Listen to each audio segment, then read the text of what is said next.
Isang magandang gabi at isang magandang araw sa lahat ng ating mga kababayang Pilipino. Kahit saang dako man ng mundo, mabuhay. Mabuhay ang bansang Pilipinas. Nandito ako ngayon sa EDSA Guadalupe MRT Station. Ito po yung tapat po ng market po ng Guadalupe. At ito naman po yung mga kababayan natin na motorista po dito. At ito po yung latest update po dito. Kung makikita po natin na ang dami po nating mga kababayan po na naglalakad dito at mga motorista po yan. Ganito po katindi yung mga traffic po dito sa EDSA, lalong lalo na ang mga rush hour po. Nasa alas 7 na po ito ng gabi guys. Yan, kung makikita nyo po, ganito po katindi ang traffic po dito. Sa lahat po ng aking mga kababayan na gustong makita o ma-update ang traffic po dito sa Metro Manila, ito po guys, sinishare ko po sa inyo para makita nyo rin po ang mga kaganapan po dito sa EDSA, kung ano yung mga latest update po na traffic dito. Ito guys, yan po yung ating makikita at mararanasan ng mga motorista po dito. At shoutout din po sa lahat po ng mga riders po na hindi pa po nakakapag rides dito sa EDSA kapag gabi. Ito po yung aking motor guys, Rossi Macho 125. yan, maga 1 year na po ito guys, December 23, 2023. Yan, ganito po guys yung mga kababayan po natin.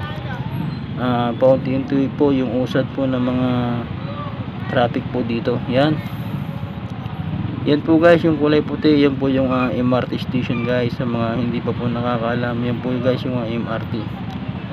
Sa lahat po sa mga kababayan po natin dyan sa Visayas at Mindanao, dyan sa Bicol po, yan, sa mga hindi pa po nakakapunta ng Manila, ito po guys yung latest update po ng mga traffic po dito sa EDSA Guadalupe. Yan, kung makikita nyo guys yung mga kulay pula ng mga sasakyan doon sa ibaba, ganyan po katindi ang traffic, heavy traffic po dito guys. Yan, from Pasay po ako guys, doon po ako nagsi-security guard, nagpapadiop ng mga security guard. At pag-alis ko doon alas 6 ng hapon at nakakarating ako ng Cubao 7:30 na po ng gabi. Isa't kalahating oras po yung biyahe, at yung layo nito nasa 15 kilometers. Yan, ganyan po ka-traffic. At lalong lalo na yung mga 4 wheels po, talagang sobrang traffic. Tsaka lang sila gagalaw kapag gumalaw na rin po yung harapan. Pero kapag motor po, pwede pong ilusot-lusot po ito.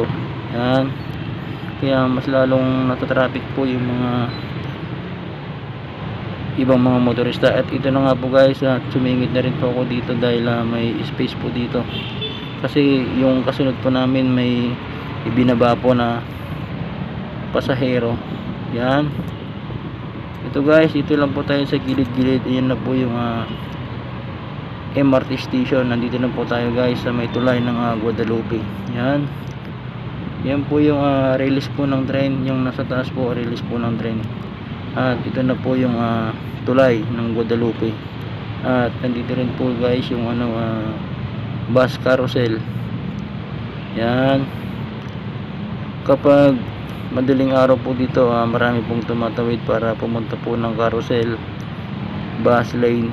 At hindi na po sila umakyat ng MRT ng Guadalupe kasi sobrang taas po yan para akyatin pa nila. Kaya yung iba po dito tumatawid na lang po dito kahit maraming mga sasakyan po na mabibilis na dumadaan.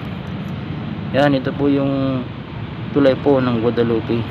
Napakalaking ilog po ito guys, nanggagaling po doon sa Pasig.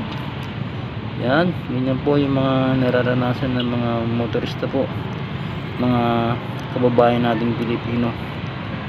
Yan po, sanayin na lang po dito sa Metro Manila sa traffic. At sana habaan lang lagi ang ating pasyensya at magbaon ng maraming oras at i-enjoy po yung pag-drive para maiwasan po ang hindi pagkakaintindihan sa traffic dito sa Metro Manila, dahil alam naman natin na sobrang napakarami po ng mga motorista po dito. Yan guys, kaya pasensya na lang po sa mga motorista po na mga nagmamadali po na pauwi na, dahil alam naman natin na pagdating sa trabaho pagod na po, tapos magdadrive pa po ng motor or 4 wheels po para makarating sa mga bahay-bahay po para makapagpahinga. At kinabukasan ganun na naman po, bibiyahin na naman para makapunta sa trabaho. Yan, ganito po mga nararanasan po ng mga kababayan nating Pilipino dito sa EDSA. Yan po, papunta na po ito ng Shaw Boulevard guys. Yan, sa mga hindi pa po nakakapag-drive dito sa EDSA, sa mga beginner po, ganito po yung sitwasyon po dito guys. Yan, shoutout po sa lahat po ng mga gustong magmotor po dito sa EDSA. Ganito po ka-traffic kapag mga rush hour po, pero pag hindi naman rush hour hindi po ganito ka-traffic. Maluwag po bandang alas 11 po ng umaga hanggang alas 3 po ng hapon. Karamihan na po dito hindi na po masyadong traffic.